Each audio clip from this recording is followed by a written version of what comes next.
What's up, guys? Gadget Junkie here. In this video, I'm featuring this sanding disc variety pack that was sent over to me to showcase for you guys. I'm going to pull you guys in, give you guys a closer look at this kit, and give you a quick demo. Stand by. All right, guys, so this here is a pretty complete set for most of your small sanding, polishing, buffing jobs. So starting off, it's going to come with 2 pad holders and 4 shafts. So you got 2 shafts for this pad holder with the screw on it, and you got 2 pads for the shafts with the screw and the nut on it. So these here are basically for impact wrenches, for your angle grinders. This here is more for your Dremels and for like your cordless drills here. All right, so you got 120 sanding pads. Then they're going to give you 2 sponges. You got a flat sponge and a wave sponge. This here is for polish applicator. Then you got a wool polishing pad. And then you got this pad here, which is more like a sponge. So this here is designed to go in between your pad holder and your sanding pad if you have a job that requires a little bit more give.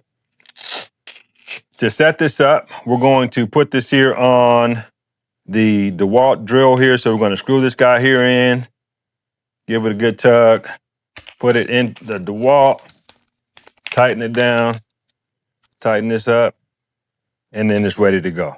All right, guys, so this here is a leg for a table that I'm probably going to refinish at some point. Give you guys a quick demo. So I'm going to start off with one of these here 400 grit pads here. Put that on and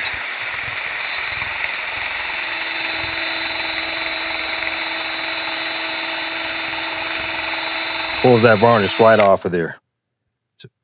So then I can continue to go down to, some finer grits and really refine that. But that gives you an example there, just, with these here small little pads here, they're perfect for your smaller jobs. Now, one of the things that I don't have is some brass paste, but like for this symbol right here, if I was to put one of these pads here on, it'd be perfect for polishing up this symbol right here. I don't have any brass polish, so it's not going to show you the before and after, but perfect for this size job. Or if you have like a brass pot or a copper pots or whatever, perfect for that type of job. So if you guys are looking for a nice little kit to convert your impact wrenches or your cordless drills into a polisher, I highly recommend this sanding pack kit here. I hope this helps.